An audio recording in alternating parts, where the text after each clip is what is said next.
Hi, first graders. Welcome back to Mrs. Lapnow's office library at our house. It's good to see you guys again. I have a book today to read to you called The Hair of Zoe Fleeferbacher Goes to School. If you open it up and look at the whole, she's got a lot of red hair.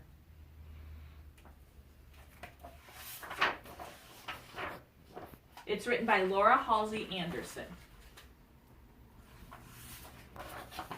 Zoe Fleeferbacher had one blue eye and one green eye, and bright red hair that went on forever. When Zoe was a baby, she needed 2 strollers, 2 cribs, 2 high chairs, one for Zoe Fleeferbacher and one for Zoe's hair. When she was 2 years old, Zoe's hair learned how to open the cookie jar. At 3, her hair could turn on the TV, pour a glass of juice, pet the cat, and play on the computer, all at the same time. At 4, her hair learned to fly. Mom and Dad Fleeferbacher threw out the brushes and combs. The hair of Zoe was wild and beautiful. It was her sail, her kite, her flag. Zoe had Mrs. Broadhag for kindergarten. Mrs. Broadhag let Zoe's hair pick up the trash, erase the board, and set the table for snack. At nap time, the hair was a comfort to everybody. Zoe had Miss Trisk for first grade. Miss Trisk didn't fool around. "School has rules," she said, "and there's no wild hair in my class." Zoe Fleeferbacher's hair did not listen. When Miss Trisk wrote on the board, Zoe's hair tickled everybody.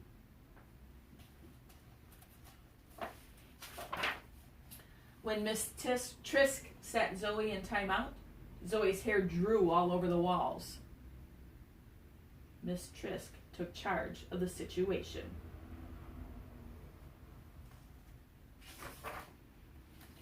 "Big mistake. This must stop," shouted Miss Trisk.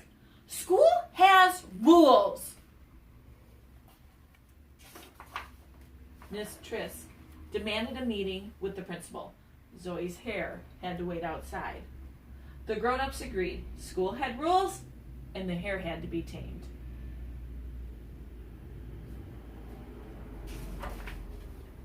Zoe tried a ponytail. It didn't work. Zoe tried braids. Those were no good either.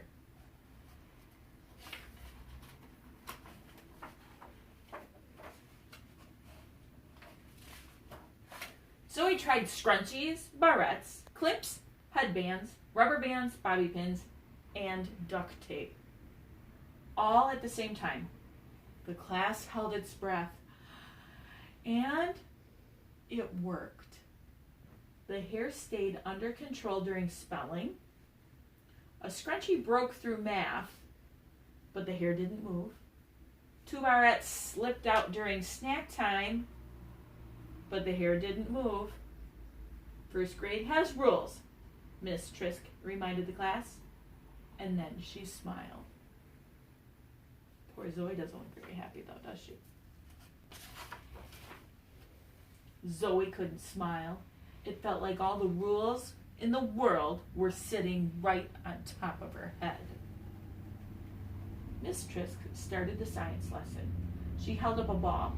"This is the sun." She held up another ball. "Mercury orbits the sun." She picked up 3 other balls. "This is Venus, Mars, and here's the Earth." She dropped Earth. The class giggled. "First grade has rules," she reminded them. "No giggling." Zoe lifted her head off the desk, and a bobby pin fell to the floor. One red strand of hair unfurled. Miss Trisk picked up 2 more balls. Pretend that these are Jupiter and Saturn, and that all the planets are spinning around and orbiting the sun. Bam, bam, bam. Jupiter's, Mars, and Venus all fell to the floor and rolled to the corner. Ping, ping, ping. bobby pins started raining on the floor around Zoe. "Oh my," said Miss Trisk. Snap, snap. Rubber bands and scrunchies bounced off the ceiling. Barrettes and headbands and duct tape rocketed through the air. The hair of Zoe Fleeferbacher exploded into the classroom.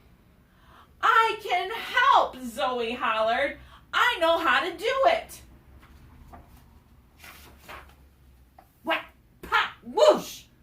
The class gasped. Zoe's hair was loose. The kids grabbed their crayons and hid their scissors. Miss Trisk dived for the gerbil cage. Zoe smoothed back her hair, raised her hand. "Please, Miss Trisk," she said, "I want to help. Can I try?" Miss Trisk nodded. Zoe's hair picked up Mercury, Venus, the Earth, Mars, Jupiter, Saturn, Uranus, Neptune, and the Sun. "The planets spin," said Miss Trisk. Zoe's hair spun the planets around the sun as they orbit the sun. Zoe's hair twirled the planets along their paths of orbit. That day, the first grade students in Miss Trisk's room learned all about the planets. Miss Trisk learned some things too. "My goodness," said Miss Trisk, "that's some amazing hair. That's helpful hair. That's handy hair." Zoe Fleeferbacher had one blue eye and one green eye, and handy, helpful, amazing hair that found a place in first grade. Putting books away, cleaning the window, taking care of the gerbils. That's him. Thanks for listening, first graders. We'll see you next week. Enjoy the sun. Looks like it's getting nice outside. Bye.